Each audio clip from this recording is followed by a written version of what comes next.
You are alone in the dark forest, and behind you somewhere is the werewolf waiting to drink your blood. And you desperately desire the impossible, to escape.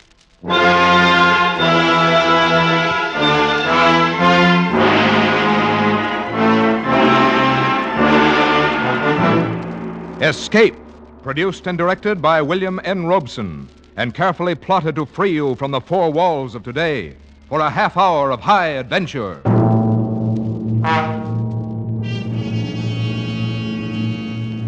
Tonight we escape to the backward world of Eastern Europe, where ancient superstitions still live in the minds of men. Tonight we escape with Jeffrey Household's grim story, Taboo.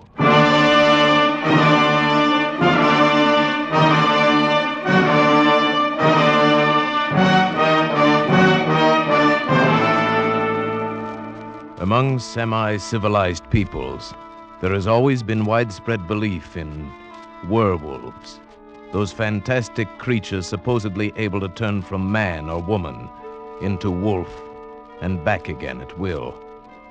This belief is still widespread among the simple folk of eastern Hungary, in the district around Zweibergen, high in the gloomy Carpathian Mountains, and I must admit not without some reason. Before the late war, I often spent my vacations in that area, drawn to the dark loneliness by the pull of my Slavic blood. It was the same with her, perhaps, and our kindred ancestry no doubt drew us together. Her name was Kira Vaughan, and she was there with her husband, a pleasant young Englishman.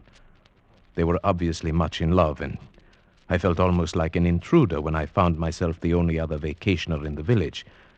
However, they made me welcome and invited me to dinner. It was an excellent dinner. Won't you have some more strawberries, Mr. Shirabiev? Huh? Thank you, no, Mrs. Vaughan. I've eaten far too much already. I cannot say when I've had so excellent a dinner. Thank you. I'm sure I shall get nothing like it at the inn. I should hate to have to stay at the inn. You see, Shirabiev, my wife is one of those delightful creatures who cannot stand to be shut in. She must run free, preferably in the woods, with her hair streaming in the wind.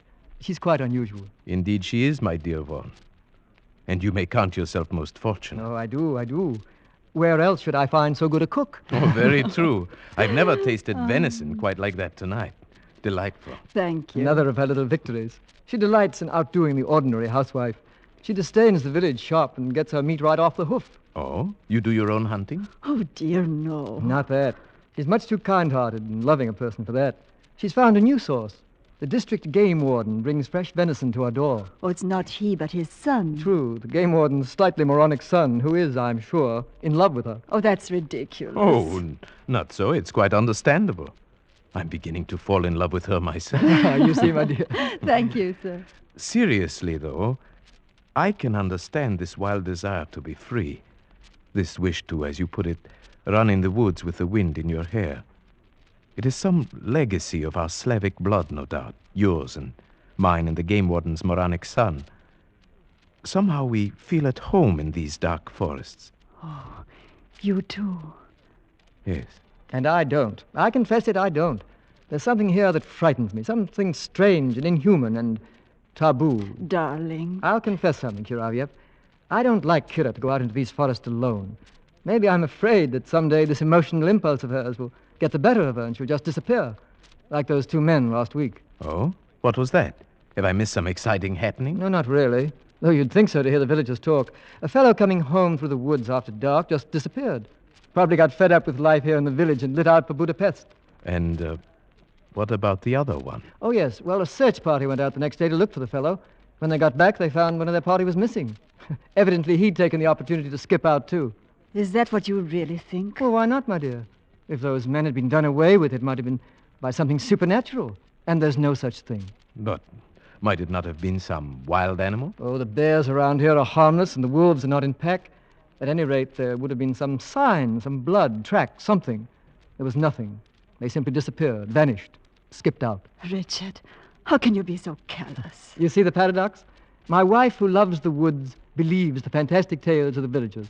I, who confess to finding the woods strange and frightening, do not believe them. Perhaps it is because you are frightened that you are afraid to believe them. What do the villagers say? Well, you know this district well enough. They're talking of werewolves and such tommy rot. Oh, it's utterly fantastic. Yes, to you, an Englishman, it would be. And it isn't to you? Fantastic, yes, I suppose, but perhaps Mrs. Vaughn and I, who feel at home in this forest, can understand and believe such fantasy a little more easily than you. Yes, I remember many times as a child, I dreamt of being an animal. I thought then that I would love it. The freedom of the forest. Exactly. That primitive instinct is so deep within us all. A heritage of some dim, distant past. In us Slavs, it lies closer to the surface. Takes very little to bring it to light. Yes, that is true. Well, you've placed my wife in a new life, Shiravyev. You'll have me suspecting her of changing into a wolf and running out to the forest to murder people. Oh, please, Vaughn. You take me too literally. And besides, it is a shame to spoil so delightful a dinner with so gloomy a conversation. Right. Shall we go into the living room? There's a cheerful fire in there. Oh, yes? What is it, Frida? Beg your pardon, sir, but a message just came from the village. Oh? What is it? They want you and Mr. Shiravyev to come down there now. They're organizing another search party. What? Yes. There's another man missing. Kira! Catch her, Shiravyev. She's fainted.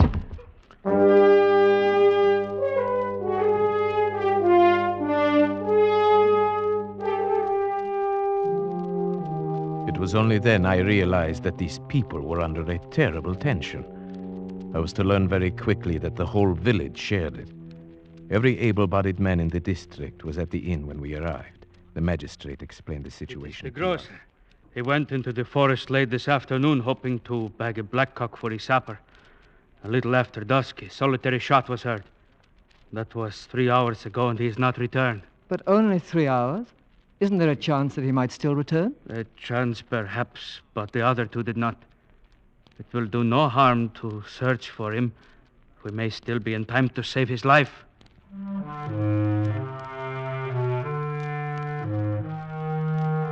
We searched most of the night, and then next morning, Vaughn and I went out again. We climbed to my favorite spot for hunting blackcock, and then followed the trail down to the village, the trail the missing grocer would have taken. I was beginning to be a little exasperated at Vaughn. He seemed to be so casual and uninterested, as if he were convinced that this one, too, had merely skipped out. But I underestimated him. He was a skilled tracker, and suddenly he did show some interest. Wait a minute. Someone has turned aside from the path here. Hmm? He was in a hurry. I wonder why. I think you are right. There are some broken branches. Why? Why here? It's hardly likely anyone would go plunging into that thicket unless he had a reason. Wait. See that big white rock behind the thicket? When you're being followed, it's comforting to have a clear space around you. You'd feel safe up on top of that rock with a gun in your hands, if you got there in time. You may be right. Let's go up. Righto. We forced our way through the underbrush to the rock. It was 30 feet high on the downslope side, and a hot spring at the foot of it bubbled out of a cavity scarcely 2 feet wide. We made our way up to the slope, around it, and came out on top.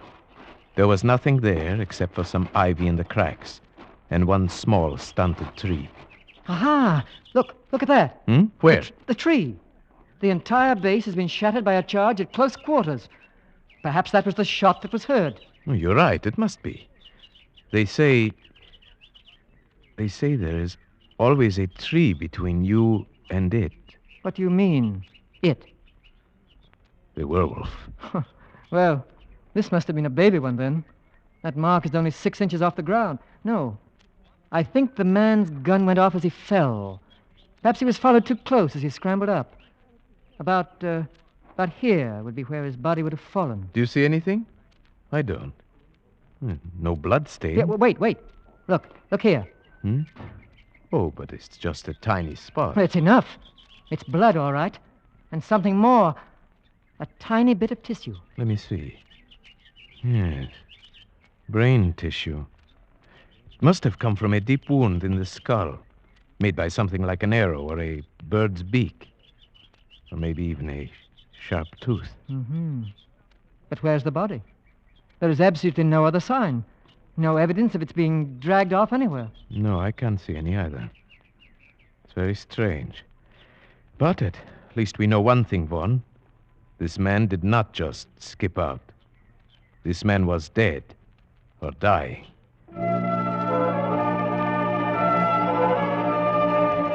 When we brought our information back, the excitement of the village mounted. The peasants crossed themselves, and at the inn, the old tales were being told. That's old Weiss, the game warden, talking now. And Josef Weiss, his son, beside him. The moronic son? Yes. The old man is a character, too. Listen. The biggest one my grandfather had seen, and it followed him in the forest. Time after time, he met it at twilight outside his cabin, and time after time, he fired at it point blank, but he couldn't hurt it. Then he pounded a silver penga and loaded his gun with it. One shot and the wolf disappeared. But next day, they found Heinrich the cobbler dying in his house with a beaten silver coin in his belly. Fools! You believe such stupid talk? Joseph! My grandfather used to tell the same story. Only when he told it happened to his grandfather. Anyone can see it didn't happen at all. Such things can't happen. Joseph, you call your father a liar? I do. Well, far from being a moron, Joseph seems to have more sense than the others. Perhaps. Joseph, you're not afraid of this werewolf, then, eh? I? No. Why not? The whole village is frightened. I'm used to walking alone in the woods at night. You've got to be a part of the forest, then you'll not be afraid of it. You do believe in werewolves, then, eh? I don't say a man can turn into a wolf, no. But I can understand why he'd want to. Your theory again, Sharavyev. Yes. I think I understand that too, Joseph. But what does it feel like? It feels as if the woods had got under your skin, and you want to walk wild and crouch at the knees. Yes. I think he's perfectly right. And you explain it by some primitive urge? Possibly. There may be many reasons. Physical hunger could be one. We sometimes forget that man was once a fleet-footed hunting animal with all the necessary instincts. Hunger? Yes, we all know about that. About what it can do to a man. I've been trapped in a cliff for 5 days, I know. None of you have suffered hunger as we did in the prison camp during the war. None of you knows what it is to eat. Joseph, let's not talk about it. He gets so upset remembering. Well, we'll have to go on searching for the body and for the werewolf. You'll not find it. Not until you arm yourselves with silver bullets. Perhaps it is gone now, whatever it is. The search parties may have frightened it away. It wasn't frightened by the first search party. It simply took one of them. Now it is still here. And it will strike again. You may be sure of that.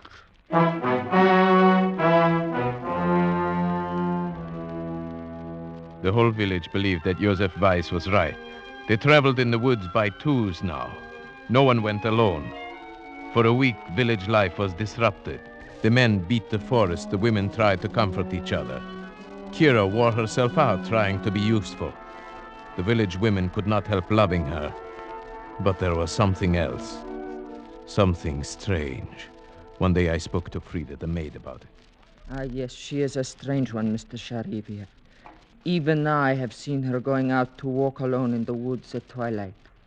The women in the village think she is possessed. What do you mean, possessed? I hesitate to say, sir. Come, tell me. They are beginning to say sometimes the werewolf can be a woman.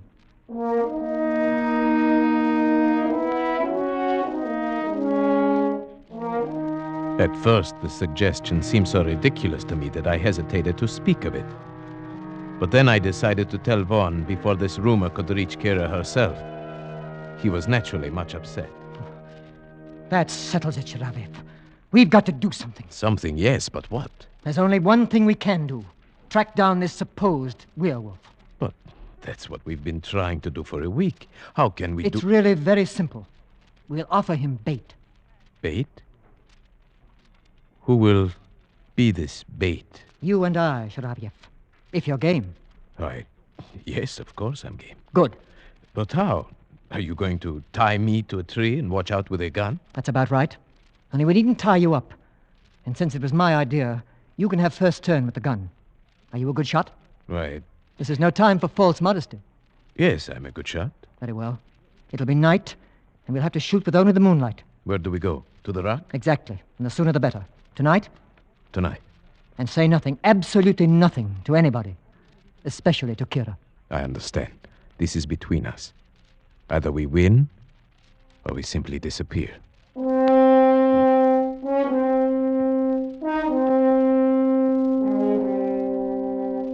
It was difficult getting away without telling Kira what we were going to do. She seemed to sense that something was wrong, and she sat staring after us with strange, angry eyes. In the village, Vaughn and I parted and made our ways to the rock separately. I reached there first and settled myself on top of the rock, almost covered by the ivy, the gun across my knees. Presently, Vaughn appeared on the path, and I gave the signal that I was there and ready.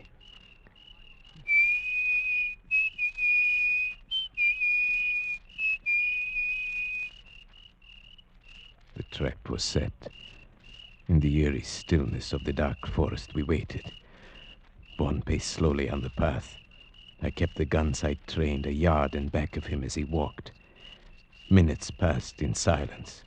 Hours went by. Nothing happened.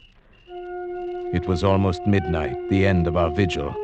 Vaughn waved his hand and started off down the trail. He would go fast in case he was followed, taking a shortcut down an old timber slide. He'd be in the village in 10 minutes. I was to follow presently. Then suddenly I got an intense feeling of dread. I was alone on the rock.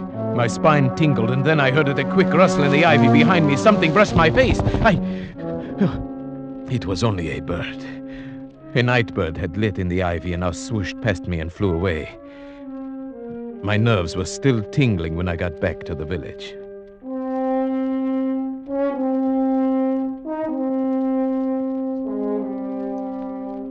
Next day, when I went to see Vaughn, he gave me a warning glance.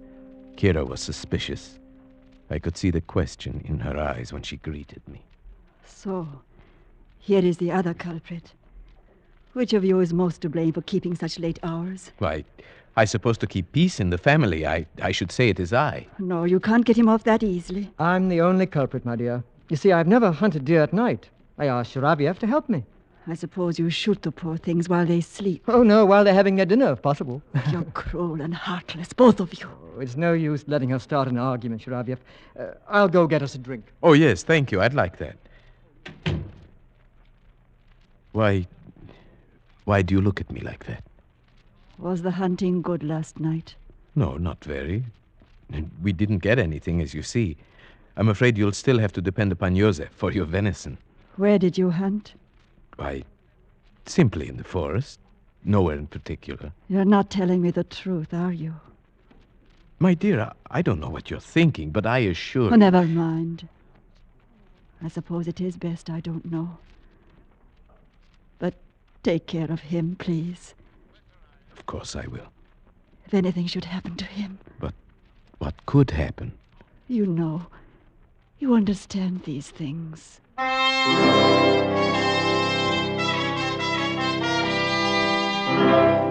That night I was the bait, and I confess, walking there on the moonlit path, the dense undergrowth pressing close on both sides, the forest all around me, that I felt a strange terror. But nothing happened. Once a bear ambled across the path, paused, sniffed, and disappeared into the brush. Then a little later I thought I saw a flicker of white in the clearing below, but it never reappeared, and I decided it must have been a ripple of grass in the moonlight. At midnight we returned to the village, and I was beginning to wonder if our trap would ever be sprung. We must keep on, Sharavyev. I have a feeling that Tomorrow night, perhaps, or the next night. I'm game as long as you are, but so far we've only lost sleep. I've got to keep on.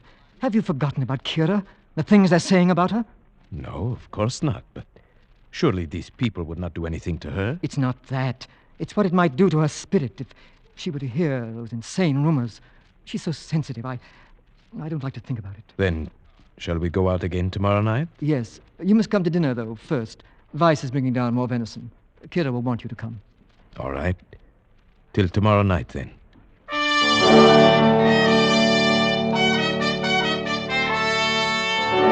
After dinner, we went out for our third night on the rock. Vaughn was the bait tonight, and I the watcher. The forest was alive with sound. A deer coughed. The bear came ambling back, as woolly and harmless as a dog. I was watching him when suddenly he paused and sniffed the air, then disappeared into the trees. The animal sounds quieted one by one, and a tense stillness fell over the forest. My hand tightened on the gun, and suddenly I saw it.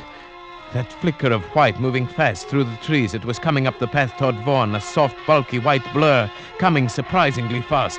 Vaughn's back was turned. He did not see it. My finger tightened on the trigger. It was only a few yards away when he turned. Kira! I started to press the trigger. No, Sheriff, no! Richard! Kira, what are you doing here? Oh, darling, I was looking for you.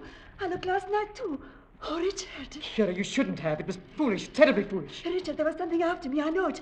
That's why I was running. Kira, you shouldn't be out here alone. But what about you? Where's Chiraviev? He's up there on the rock, covering me with his rifle. I'm perfectly safe. I'll show you. I'll hold out my handkerchief like this. Now, Chiraviev, put a hole in that. I stared for a moment at the white square of handkerchief, then at the white of her coat. My lips were dry. My finger felt numb on the trigger. Come on, Chiraviev, the handkerchief. Please, God, don't let me miss. There, you see, my dear? I'm perfectly safe. They went down the path together, and I followed after a moment. 100 yards from the timber slide, I knew I was being followed. Even before I heard something in the brush behind me, I stopped and turned around. It moved past me, cutting off my retreat. Now I stood alone in terror, but it was still in the brush. If only I could make the timber slide. I got down safely. I went straight to Vaughn. He came out of the house to talk to me. I told him what had happened. His reaction surprised me. Chiraviev, I'm sorry I had to leave you up there to face it alone, but I had to bring her down. Of course, I know that. And you must believe this. She never left me. We came down together, arm in arm. We came straight down.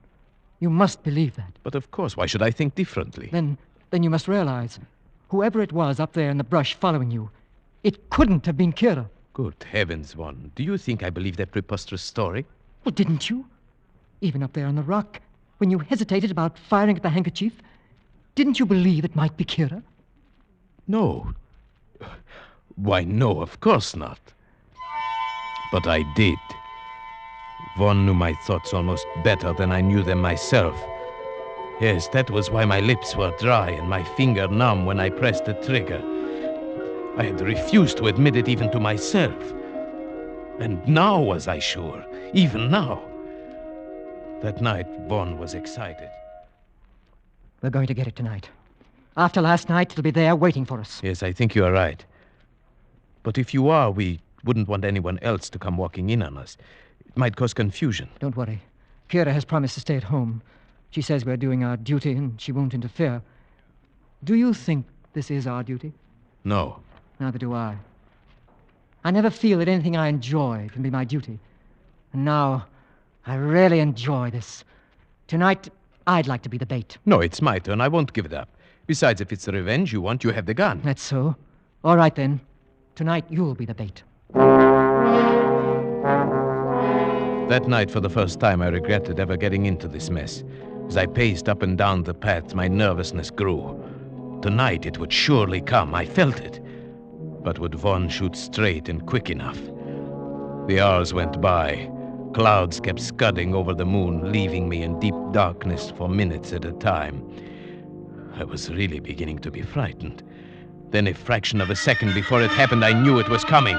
There was a hot breath on my neck, a crushing weight on my shoulder, something hard against my skull, and the crack of Vaughn's rifle. Vaughn! Shiravyev, are you all right? Yes, I think so. What was it? A man. I winged him. Come on. I'm going in after him. All right, I'm coming. Vaughn, where did he go? I can hardly believe it. But he went right into this hot spring under the rock. But there's hardly opening enough for a rabbit. He went under the water. Come on. Wait, Vaughn, I'm coming with you. We plunged into the spring, wriggling our way forward, not knowing what to expect. Vaughn held the rifle high above the water, but there wasn't room enough for our heads. We had to hold our breaths and plunge forward. Luckily, it was only a few feet. I emerged and took a breath. Then I heard Vaughn fire. Ah, got him. Where?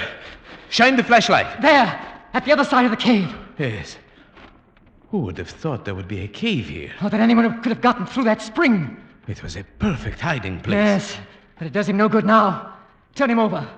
Let's see who our werewolf is. Yes. Why? It's Weiss. Joseph Weiss, the game warden's son. Oh, why didn't we think of that? We all knew he was not quite sane. More than that, he almost told us. Remember, he said, I do not believe a man can turn himself into a wolf. But I know why he'd want to. Yes, and he described the feeling to walk wild and crouch at the knees. He knew that feeling. He knew it too well.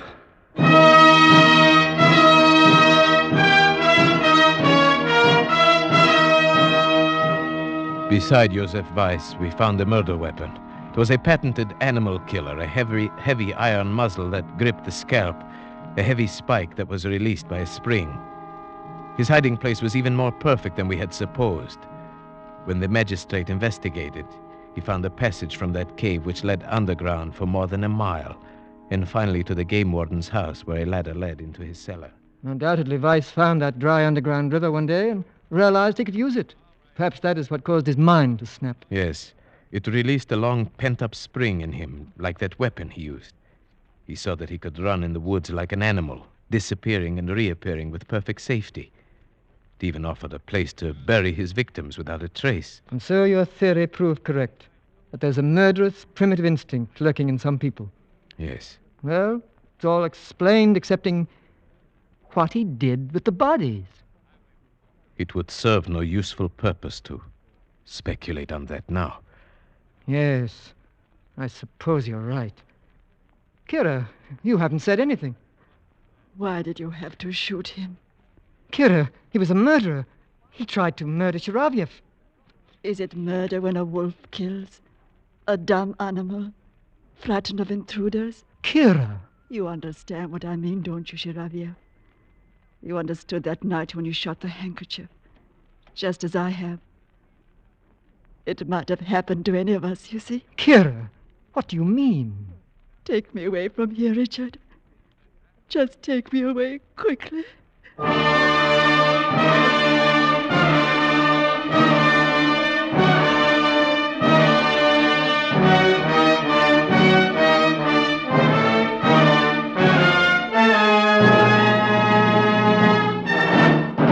Escape is produced and directed by William N. Robeson, and tonight brought you Taboo by Jeffrey Household, adapted for radio by John Dunkel with Paul Frees as Shiravyev, Marta Mitrovich as Kira, and Morgan Farley as Vaughn.